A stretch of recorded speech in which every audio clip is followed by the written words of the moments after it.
Our next guest says not so good.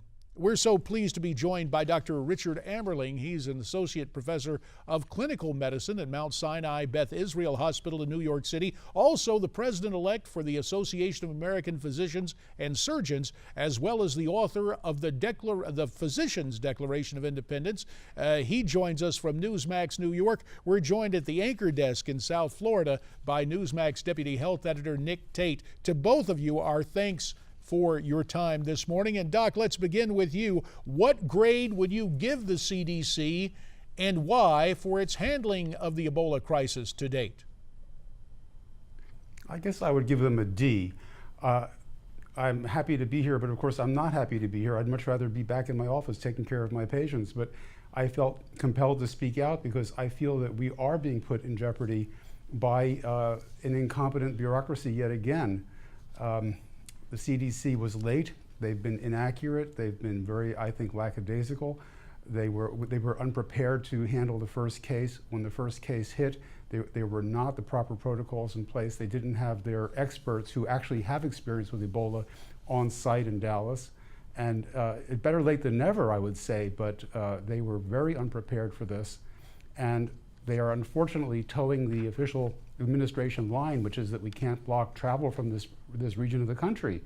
And that's, I think, crazy. I mean, we have to institute strict controls on who gets into the country, and just sending them to specialized airports is not enough. Dr. Amerling, earlier on this broadcast, Congressman Steve King, Republican of Iowa, called for the resignation of Dr. Tom Frieden. Should that happen in your opinion? I think so, but it would just be a symbolic gesture at this point. He's being told what to say, pretty much. I can't even believe that he believes that there's a problem if we restrict people from that part of the world from coming into this country. The argument that this is somehow going to make things worse in West Africa is nonsensical. The idea that it's going to harm our country is nonsensical. The idea that we're not going to be able to track people is nonsensical. People will slip through whatever controls we put in. I think that that's probably inevitable.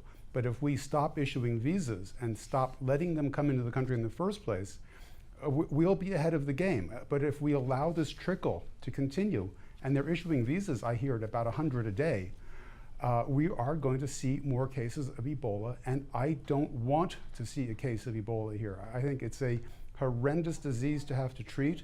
It's a high risk for the staff, and our nurses in particular are going to be exposed.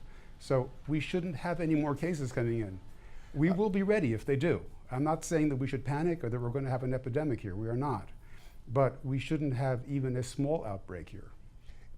Nick Tate here on the South Florida anchor desk. If I had to paraphrase what Dr. Amerling is saying, he's saying that sound science at the CDC has been replaced by political dogma, and that Tom Frieden is following through with the political dogma. Is that a fair assessment? I think it is. We tend to think of the CDC as a science-based agency, and in fact I think they get a little bit of a pass as opposed to other government agencies. But the truth is that political science affects actual science at the CDC, and that's what we've seen. No question there were missteps made, no question that we're still not doing everything that we need to do, and the question now, we've finally got some good news today, this week, the turning of the corner for a couple of the patients, the NBC cameraman, the nurse in Atlanta, and dozens of people who were exposed to the initial patient have been cleared. So they are not, they are no longer in danger. They're out of the danger zone. But really the question we have to turn our attention to now is, what did we learn from the experience in Dallas? What has the CDC learned, and how will we move forward? I really think it underscored the problems in the healthcare system and the gaps and vulnerabilities. We can't just simply declare the all clear and say everything's fine. We need to learn from this. And what lessons we have learned and what lessons do we have yet to learn? That's what we're going to discuss when we have you gentlemen come back. Nick stays with us in Florida. Dr. Amerling staying right there at Newsmax, New York. Back with more on Ebola, the CDC, and the politics of public health as America's Forum continues.